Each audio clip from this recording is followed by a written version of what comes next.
नमस्ते, मैं हूं गोविंद, डॉक्टर गोविंद गुप्ता। आज हम लोग अपना हिंदी एपिसोड का नंबर 2 एपिसोड लेकर आ रहे हैं हिंदी वीडियो चैनल का। आज मैं बताना चाहूंगा कि जो कहावत है ना, द लाइफ इज शॉर्ट, बिल्कुल सही है। सभी की जिंदगी छोटी होती है, चाहे वो 80 साल जिए, चाहे 100 साल जिए, चाहे 120 साल जिए, उससे फर्क नहीं पड़ता। आपकी एक्टिव लाइफ, हेल्दी लाइफ रहती है 60 इयर्स, मैक्सिमम टू मैक्सिमम 65। उसके बाद कमजोरी, मन की कमजोरी, इच्छा शक्ति में कमजोरी, याददाश्त की कमजोरी से शुरू होता है और एक लंबा सफर चलता है। अगर आप 100 साल जिए और 99 साल तक एकदम एक्टिवली काम करते हैं, तब तो आयु जिंदगी लंबी हुई आपकी। मगर आप 100 साल जिए लेकिन 60-65 के बाद कमजोरी, वीकनेस अगर रहने लगी तो जिंदगी छोटी कहलाएगी। और भी छोटी होती है हमारी सेक्सुअल लाइफ, सेक्सुअल जिंदगी। आज के दौर पे एक इंसान 30, एवरेज बोल रहा हूँ, 30 के उम्र में सेक्स जीवनी शुरू करता है। जिस उम्र में भी आप शुरू करें, सेक्स आ जाता है 15-16 साल की उम्र से और खत्म होना शुरू होता है 45 साल पे। 45 साल के बाद फिर वो हार्मोन की कमजोरी, कमी, सेक्स इच्छा में कमी, और उसको मेंटेन करने के लिए आपको कुछ मकसद मेहनत करनी पड़ती है।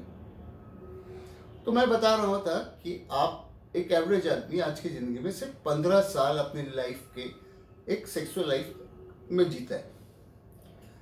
अब इन 15 साल में अगर वो देखता है कि मेरे अंदर कुछ कमजोरी है, तो पहला रिएक्शन क्या होता है कि इस कमजोरी को इग्नोर कर दो। इग्नोर करने से कमजोरी बढ़ जाती है। बढ़ने के बाद सेक्सुअल लाइफ ऑलमोस्ट नील पे आ जाता है। फिर सोचता है कि इलाज कराएं कि नहीं कराएं। उसमें उसको 2-3 साल लग जाते हैं मन बनाने में कि इलाज कराऊं कि नहीं कराऊं, कराऊं कि नहीं कराऊं। फिर जब वो मन बनाता है तो फिर सोचता है किसकी कहाँ जाऊं, किससे कैसे इलाज कराऊं, किसको बोलूं नहीं बोलूं। फिर देखता है कि चलो कोई बात नहीं, वाइफ तो कंप्लेन कर नहीं रही है, क्या फर्क पड़ता है, इलाज छोड़ देते हैं। ये होता है 90% लोगों का किस्सा। ऐसा होता है 90% लोगों का किस्सा। 10% कौन बचते हैं? 10% जो है वो ज्यादा लालची होते हैं। क्यों? वो वाइफ को कुछ नहीं देना चाहते, ना पैसा, ना इज्जत और ना ही सेक्स। एक स्त्री सोचती फिर मैं रह क्यों रही हूं, बच्चों को लेकर जा रही हूं, मेंटेनेंस इनको देना ही होगा।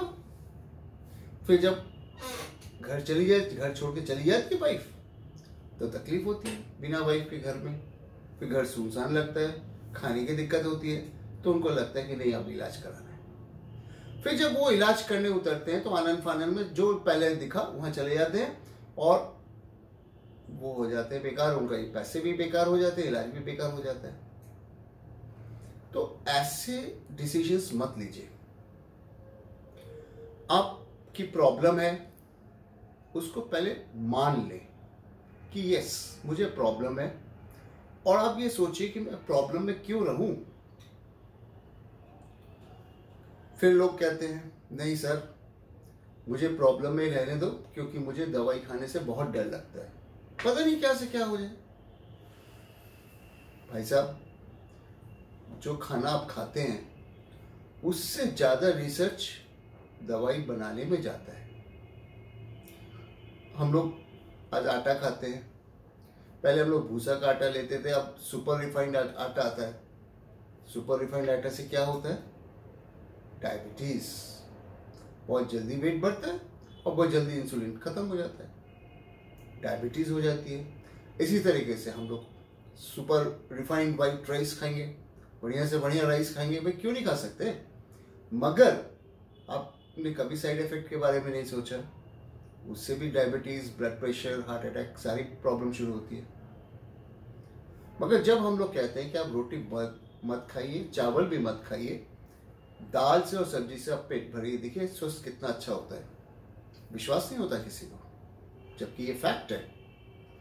इसीलिए विनती ये है कि दवा से एकदम ना डरें, इलाज से भी ना डरें। दवाई में कोई साइड इफेक्ट हो जाएगा, आज नहीं तो बाद में कुछ हो जाएगा, ऐसा कुछ नहीं होता है। इलाज लेने में हिचकिचाहट, इलाज के बाद दवाई लेने में हिचकिचाहट, और इस हिचकिचाहट की वजह से लाइफ खत्म हो जाती है। कई लोग तो और भी महान हैं, वो तो डायबिटीज और ब्लड प्रेशर की भी दवाई खाने में हिचकिचाते हैं। उनका दावा है कि डायबिटीज की दवाई खा लिया तो फिर एडिक्शन हो जाएगा, जैसे कि खाने से एडिक्शन नहीं होता। खाना शरीर के लिए जरूरी है मगर दवाई जरूरी नहीं है। यही गलतफहमी में मत रहिए, दवाई भी उतनी जरूरी है। इसी संदर्भ में मैं आपको बता दूं कि दवाई में साइड इफेक्ट नहीं होता। दवाई से सेहत आपकी अच्छी होती है। दवाई से मन में स्फूर्ति बनी रहती है। दवा से प्यार करने की भावना बनी रहती है। घर का वातावरण अच्छा रहता है और आप अपने काम में भी उन्नति करते हैं, क्योंकि आप याद रखिए लॉ ऑफ कर्मा, जैसा करोगे वैसा भरोगे। आपने अपनी चिंता करी कि कहीं भाई दवाई खा के मेरा शरीर खराब ना हो जाए, एक गलत चिंता के जरिए, एक चिंता बिना किसी रीजनिंग के आपने कर ली और उस वजह से अपने स्त्री को एक मानसिक शांति नहीं दी। स्त्री ने कष्ट भोगा तो कष्ट का फल आप पर तो आएगा। सोच लीजिए, आप हम लोग सब हिंदू हैं और हिंदू होने के नाते हम सब कर्मा पे विश्वास रखते हैं। हमारे गीता में भी लिखा है जैसा कर्म करोगे वैसा फल देगा भगवान। तो कहीं ना कहीं हम लोग गलत दिशा में भटक रहे हैं और मैं अपने 40 साल की प्रैक्टिस के जीवन का अनुभव मैंने आपके सामने रखा। मैं प्रार्थना करता हूं कि आप मेरी बात समझें और दवा खाने से, इलाज करने से बिल्कुल न डरें। नमस्कार, जय हिंद।